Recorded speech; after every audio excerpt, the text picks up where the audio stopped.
Welcome to the leading podcast for long-term weight management. Subscribe to the podcast so that you don't miss an episode. You can connect with Jenny on all social media channels. You can also sign up to the newsletter to receive frequent content and tips for weight loss success. Hey guys, welcome to the Power Over Food podcast. I am your host, Jenny McDonald. Welcome. If this is the first time you have listened to the show, thank you for listening. Welcome. And feel free to go back and listen to the other episodes because there's so much information now. I think we're on episode 24, which is really, really exciting. I hope you're having a great week. If you're in the UK, we've got lots of sunshine ahead, which is absolutely brilliant for those who've got the UK holidays booked, because obviously travelling abroad is still a little bit difficult at the moment. So yeah, enjoy the sunshine. And obviously if you're not in the UK, you might be fortunate to have sun all year round. Or at least warmer weather than we have. So today I wanted to talk about the things that we tell ourselves, or the things that we believe to be true. And this is kind of following on from the interview with Jackie Jones on limiting beliefs, because the things we tell ourselves are quite often limiting beliefs. But I wanted to make it more specific to you, the listeners, and make it more about our relationship with food. Because I'm guessing if you're a regular listener, then you will have the same thoughts as I have around food, and as many of my clients have, whether that's about yourself, whether that's about your relationship with food, and whether that is about whether you can't lose weight. So we discussed in podcast 22 with Jackie that a limiting belief is a thought that we tell ourselves over and over again, and we believe it to be the absolute truth. And it often stems from something that we have learnt as a child.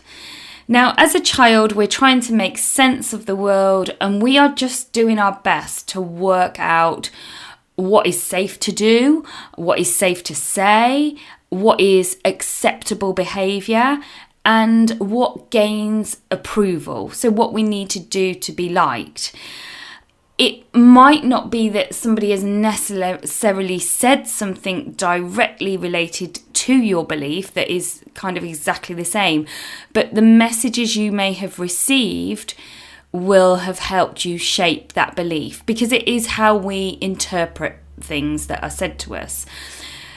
I wanted to share an example with you because this has cropped up for me over the last couple of weeks, and as you may know, I'm always working on my self-development, and I'm always curious to break down my own limiting beliefs and be a better version of myself so that I can help more people. And this week I recognised something that was really powerful for me, and this is a great example of how we do pick things up as a child. Now, this one isn't actually about food, but I'm going to share lots of examples around our relationship with food in a moment. But I just thought this was a good example of what we make things mean, how we interpret things that are said to us. So one of my beliefs, which I didn't realise till more recently, is that people won't like me if I have too much. And when I say too much, I mean too much money, a bigger house, a new car. So I guess when I break it down, it is related to things of monetary value.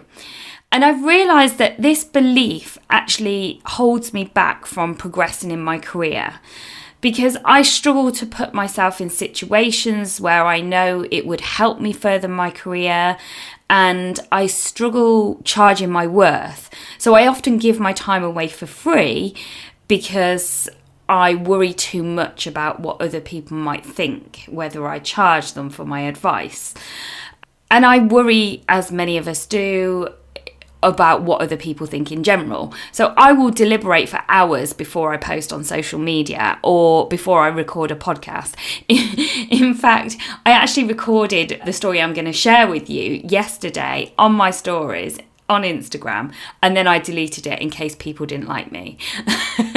So, it's always trying to work on the beliefs that are holding us back. So I decided to work back to see where this belief came from, that other people won't like me if I have too much. And now I totally get where it comes from. So I grew up living in a hairdresser's. My mum and dad owned a shop, and we lived in a house that was attached to the hairdressing salon. Now, as a teenage girl, this was pretty amazing. I could have my hair done by my mum whenever I wanted to. I could have different colours. I could, go into the shop in the morning and sit and do my hair before I went to school. And I did wash my hair. It was the days of perms, and I had, washed my hair every morning and diffused it with mousse and made it all curly. But for some reason, many of my school friends seemed to think that because we lived in a hairdresser's, it meant we were rich. It was like, well, your mum owns a shop, so that's okay for you. You can afford it. Your mum owns a shop. That's what kind of was said often. And yeah, we did have a nice holiday once a year, and my parents did okay. But they worked damn hard, and they certainly wasn't rich. And everything we saved, feel a bit emotional about this. Everything that we had, they saved for, they planned out to give us the best life that they could give us. And I have a memory of a friend being jealous when my mum bought me some new clothes for my holiday. And I was quite upset about it. And I remember her saying something like, "Oh, well, it's all right for you. Your mum's just bought you new clothes." And I remember my dad trying to kind of say, "Don't worry about it." And he said, "Jenny, just don't tell anyone when you've had something new, because then they can't say anything. They can't comment, and then they don't need to know. We just don't say anything." And looking back, he was trying to protect me from people being negative towards me. And obviously, as 13, 14-year-old girl, to see your child upset, you just want to try and make them not upset or try and protect them. So you try and give them strategies to protect them. But I think that this is where I learned from what my mum and dad might have told me, and from what my friends kind of said, that if you have more than someone else, they won't like you, or they won't like you as much. And I guess there is some truth in this, in terms of people can be jealous about what somebody else has or what somebody else achieves in life. And does that really matter? I mean, it shouldn't matter, and it's something I'm still working on. But like many, and like I'm sure you guys do, we do get bothered about others' opinions. So, it's something we all need to work on, but there will always be haters, and usually they hate because they are not happy with their own lives. And instead of taking responsibility for who they are or what they don't like about themselves and making a change, they just judge and they criticise others. And actually, our friends who pass judgment, it's not that they don't like us. It's not they don't like us achieving something, or, getting that new job, or progressing in our career, or losing weight. It's not that they don't like us, it's just that it tends to highlight something in them that they are not happy about. So something they're not comfortable within themselves. Anyway, other people's opinions, that's a whole other podcast, and maybe I'll record that one next week and we can talk about that. But back to limiting beliefs, or the things that we tell ourselves. So what I've done is I've picked the top ones that I hear from my clients most often, and that I know I have told myself many times in the past. And I just wanted to break each one down and just give you some thoughts about changing these beliefs, about whether it's an absolute truth or whether you may be looking at things from a slightly skewed perspective because of things that you have learned along your path. And when you come against a limiting belief, I really encourage you to kind of think about, wow, where does that come from? Why do I think like that? And it won't always come to you straight away. I'm still working on all of my beliefs, and the story I just shared has been like a bit of a revelation this week for me, because I thought, wow, that is why I I hold back on ever increasing prices or charging my worth because I believe that people won't like me as much, or people don't like me. So the first one is I will always be overweight. Now, 93% of my followers on Instagram said this was a belief that they had, that they will always be overweight. So first of all, remember this is just a thought that you tell yourself, that you now probably believe it is true, but it doesn't have to be true. You can see where this belief may have come from. If you've had a tricky relationship with food for a lot of your life, then you've probably developed the belief that it doesn't matter what you do, you will always be overweight. But first of all, is this belief helpful? Does it serve you? Is this belief going to get you to the place you want to be with food? If you continue to listen to this belief, then it will impact on your relationship with food. It will affect your choices around food on a day-to-day basis. So it's worth considering changing this belief. So a question that I always suggest you use is just to ask yourself, what if this belief wasn't true? I mean, where is it written that you will always be overweight? Because maybe the real truth is, actually, I've spent a lot of time and a lot of my life struggling with my relationship with food, but now I'm working on nourishing my body. Now I'm working on understanding my relationship with food on a different level. Maybe that thought, that belief would serve you better. Another one that is really common is I can't lose weight. So again, why do you think this is? Probably because you have tried to lose weight many times and you feel like it's just not possible. But when you break it down, for most people, the reality is that they can lose weight, that they're actually really successful at losing weight, that they have lost 2, 3, 4, 5 stone 5, 6, 7 times before. The reality is they may have, or you may have even got to a really happy place with your weight and with food and felt the best you've ever felt. When you break it down, that belief isn't true at all, is it? It's absolutely rubbish because you can lose weight and you've proved that you can lose weight many, many times. So maybe the reality is, maybe your new belief is, I'm learning about myself and food and I'm striving towards a healthier relationship with food.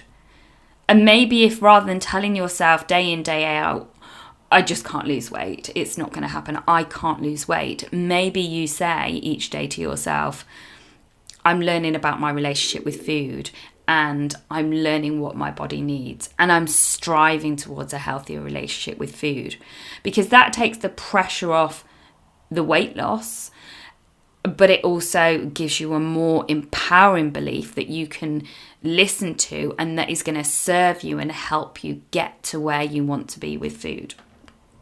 Okay, here's another one. And this was a big one for me. I can't eat 3 meals a day or I will gain weight. So this was mine even when I thought I had cracked my relationship with food. I was still living with this belief. And again, when I broke it down, I would probably eat more calories when I skipped meals and eat way less nourishing foods because I was starving. So I would skip breakfast because I'd think it saves calories.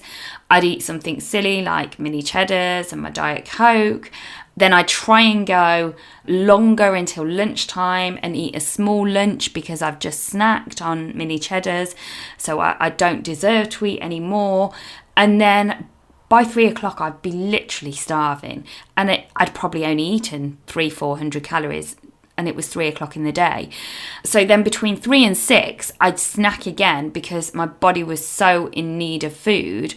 And I'd get frustrated that I was hungry and that I couldn't wait till dinner time.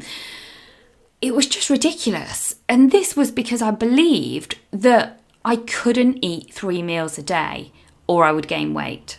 Now, moving on, I've worked out how to balance my energy levels out. I really understand my body, and I'm able to let go of that belief that if I eat 3 meals a day, I'll gain weight. Because now I know that actually if I gain weight, and not that I weigh myself regularly anymore, but if my clothes are getting tighter, it's not because I'm eating 3 meals a day. It's because of the type of food that I'm eating. It's because the extra indulgences I'm having. It's because I've had a couple of weekends away and eaten foods that are more indulgent and that I wouldn't normally eat on a day-to-day basis. That is why my clothes might feel a little bit tighter, not because I'm eating 3 meals a day. But I think the dieting mentality that certainly that I've grown up in has left me believing that skipping meals will save calories. And I guess it's because we all want to lose weight as fast as possible. And obviously we usually leave it because of our limiting beliefs until there's a holiday on the horizon, and then it's like, oh, I need to lose weight really, really quickly, immediately. How can I do this in the quickest time possible?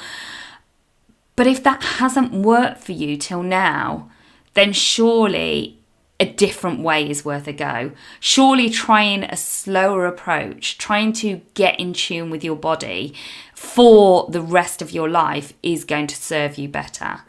So I call this getting off the dieting roller coaster. And when I see clients time and time and time again, I suggest to them, we need to get you off this dieting roller coaster. We need to find another way, because how many more times are you going to do this to yourself?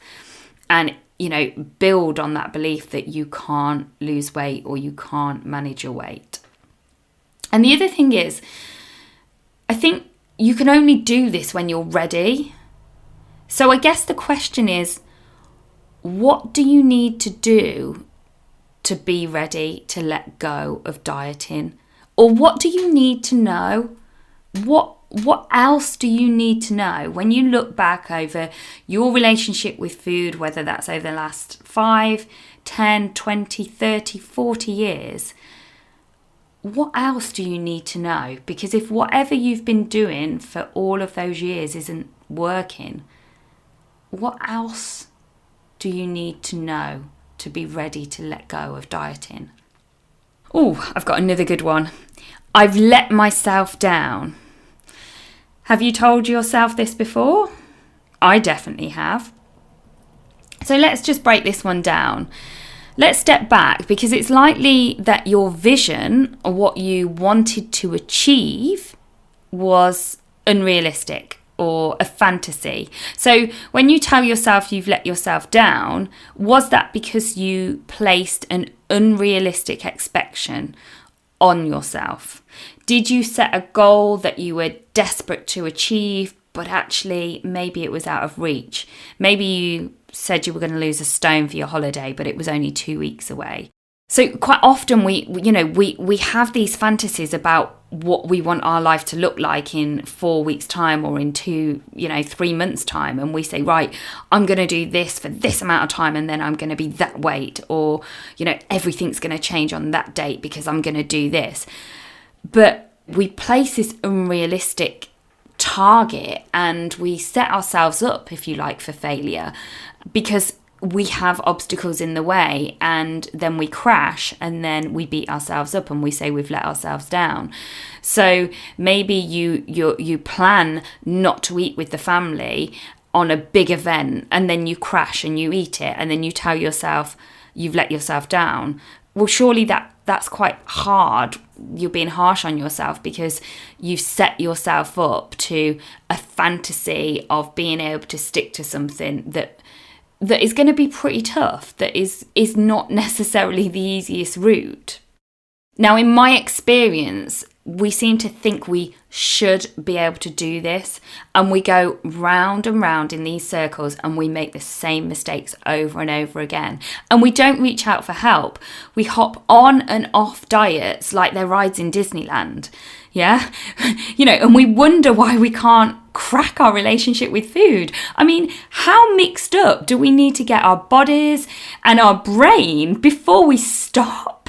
We look into different diets for the answer.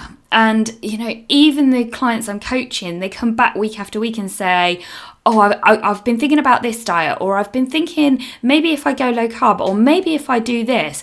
And what we really need is the help just to understand our body, just to understand the way our mind works and listen to its needs, listen to our mind and our body's needs, not following yet another plan, but creating our own plan. And this is what I really encourage. Create your own diet. And a diet doesn't mean deprivation. A diet means a way of eating. So create your own diet for the rest of your life with foods that you like to eat. Get curious about what foods you actually like to eat, not what you think you should eat because it's good for you, but then you don't really enjoy it, so you go and eat something else because you didn't really enjoy the what we call diet food. I think in another podcast I said that I've spent years and years not eating yogurts because to me a yogurt was a diet food. A yogurt was something my mum told me to eat after dinner. Oh, if you're hungry, eat a yogurt rather than chocolate. So I've not eaten yogurts for absolutely years, and this year I've discovered Greek yogurt and I literally eat it every single day with my granola. But to me that was always diet food. It was a belief that I had told myself. So what can we do about all of these thoughts? What can you do about the things that you're telling yourself at the moment? Well, the first step will always be awareness. So get to know yourself, get curious and become more aware of your thoughts. With all my clients, I encourage them to use a daily journal to do this. In, I think it's podcast 20, I talk about journaling. So you can give that one a listen if you would like some tips. And once you start to identify your limiting beliefs, use the what if question. What if that wasn't true? Could you be completely wrong about this? And really examine the situation, really examine the thought. And you may need help with this because we can't always step back and see the reality. What we believe is our truth until it's not, until it's challenged. But sometimes we cannot see that. And that's why working with a coach, whether that is in a group or one-to-one, is really, really helpful because they will help you just unpack these beliefs. It's not counselling, it's just looking forward about what you want to achieve and what is holding you back, and unpacking what's holding you back and creating more empowering beliefs to get you to where you want to be in your life. And whether that is about your weight or whether it is about your relationships, whether it is your career, we stop ourselves so often because of these beliefs. So, identifying your beliefs, the first step, as I say, is awareness. So then you can start to create more empowering beliefs, like the ones I've shared. So rather than I will always struggle with my weight, how about I'm working on understanding what my body needs? Okay, so I hope this was helpful, and I hope I've given you some ideas on how to start working on the things that you might be telling yourselves. So please let me know how you get on. And this does take some discipline to work on ourselves because we have to keep going with it. It doesn't happen overnight. And actually, there's another one. Another one I hear is, I don't have any discipline. And again, probably not true. You might have been disciplined enough to go to college or uni every day and work at a qualification. You might be disciplined enough to save a percentage of your earnings each month. So you are disciplined. You do have discipline. It's just applying it in other areas of your life. And this is hard when you're working against these unhelpful thoughts, these unhelpful beliefs. So once you begin to shift them, it just becomes so much easier. So again, I hope this is helpful. As always, I would love it if you could leave me a review. There's so many of you listening to this podcast, but I've only got about 35 reviews. So please, if you're on iTunes, please do leave me a review. If you're not on iTunes, just drop me a message. Let me know if you've enjoyed this podcast. Let me know if it's resonated with you. And more importantly than that, please share this podcast. If you know somebody else who is struggling with their relationship with food, then share this link with them. Help them. We can't do this on our own. It's difficult. So that's it, guys. Have a lovely rest of your day or evening. If you are in the UK, continue to enjoy the sunshine. We don't know how long it's going to last. And I will see you in the next episode.